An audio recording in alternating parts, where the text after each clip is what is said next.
જય માતાજી, જય સાળંગપુર દાદા, જય શ્રી કૃષ્ણ, ઓમ નમો શિવાય અને જય સ્વામિનારાયણ. કેમ છો બધા? તમને મારી ધમ્મુ શ્લોક ચેનલમાં સ્વાગત છે. તો આજે આપણે ગાય તુલસી વ્રત કથા સાંભળીશું. શ્રાવણ માસની અમાસે આ વ્રત કરવું એ વખતે વ્રત કરનારે સવારે વહેલા ઉઠી નાહી ધોઈ સર્વપ્રથમ ગાય તુલસી માતાનું પૂજન કરવું. ત્યારબાદ કથા વાંચવી અથવા તો સાંભળવી. એકટાણું કરવું, એમાં લીલા શાકભાજી કે અનાજ ન ખાવા તથા લીલા રંગના કપડાં પણ ન પહેરવા. કુંવારી છોકરીઓએ પોતાને મનગમતો વર મળી રહે તે માટે આ વ્રત કરી શકે છે, જ્યારે પરણેલી સ્ત્રીઓ પુત્ર મેળવવા માટે આ વ્રત કરી શકે છે. તો આ વ્રત છે એની કથા જરૂરથી સાંભળવી જોઈએ. જગતપુર ગામમાં કોઈ એક બ્રાહ્મણી રહેતા હતા. તેમને એક દીકરી હતી. દીકરી સમજણી થઈ ત્યારે તેને મનગમતો વર મેળવવા માટે ગાય તુલસીનું વ્રત કરવા માંડ્યું.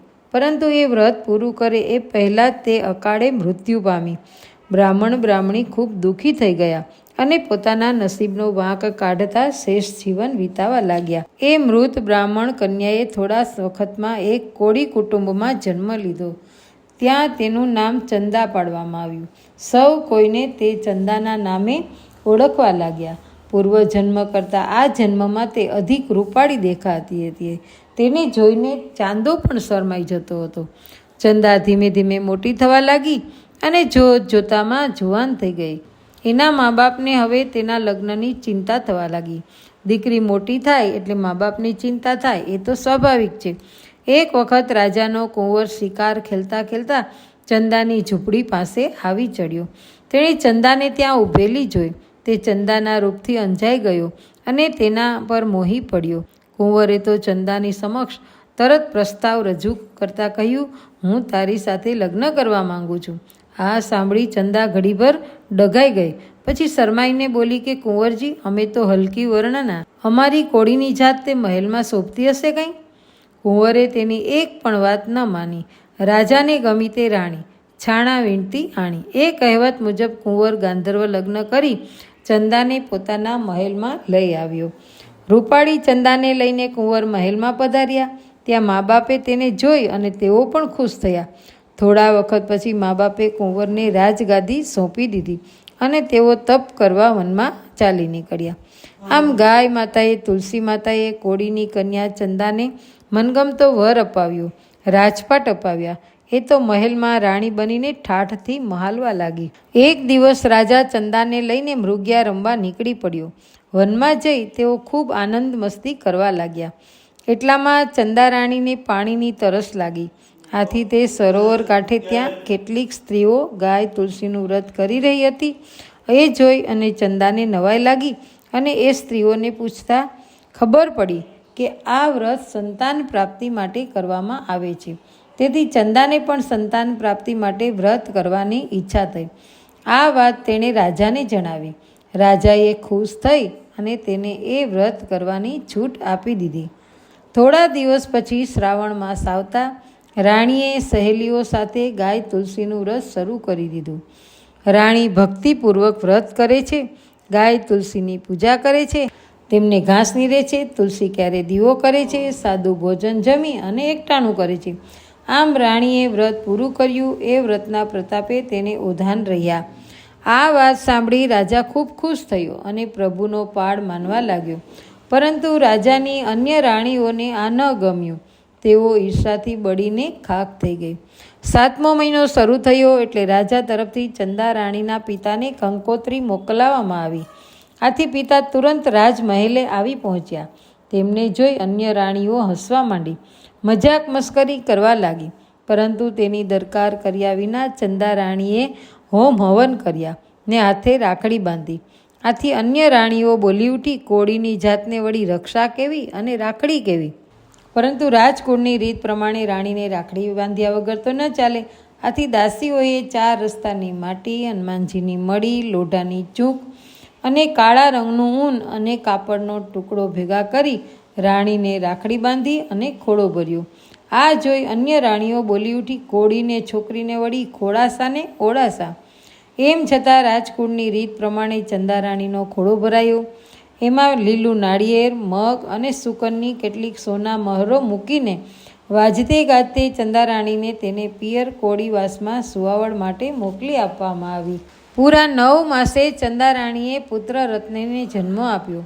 તેની વધાઈ રૂપે રાજાને ફૂલનો દડો મોકલાવ્યો.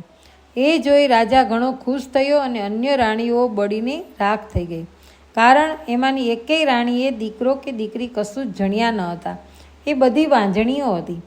પૂરા સમયે ચંદા પોતાના ચાંદ જેવા પુત્રને લઈ અને મહેલમાં આવી. તેણે પોતાના પુત્રનું નામ ચંદ્રમૌલી પાડ્યું. ચંદ્રમૌલી ધીરે ધીરે મોટો થવા લાગ્યો. એને જોઈ રાણીઓને ખૂબ ઈર્ષા થઈ. આથી તેણે બધાને ભેગા મળી અને રાજકુમાર ચંદ્રમૌલીને મારી નાખવા એક કાવતરું ઘડી કાઢ્યું.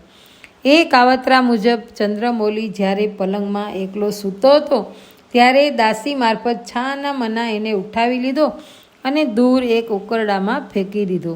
બાળક તો ગબડતો પીપળાના વૃક્ષ નીચે જઈ પડ્યો અને રડવા લાગ્યો.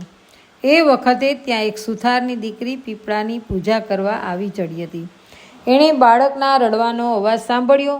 એની નજીક જઈ અને જોયું તો રૂપના અંબાર જેવો છોકરો રડતો હતો. આ છોકરીએ એકેય ભાઈ ન હતો.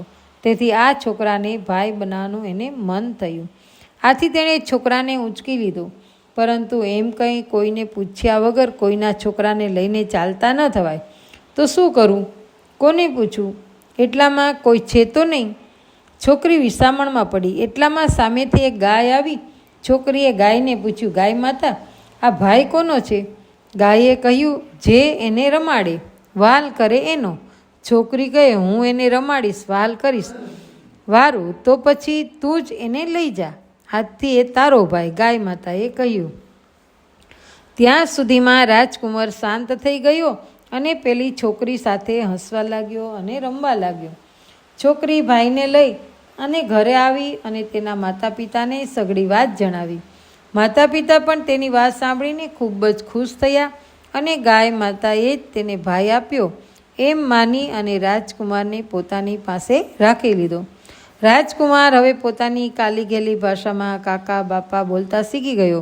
એટલે સુથારને કહ્યું, બાપા મને એક ઘોડો બનાવી દો ને.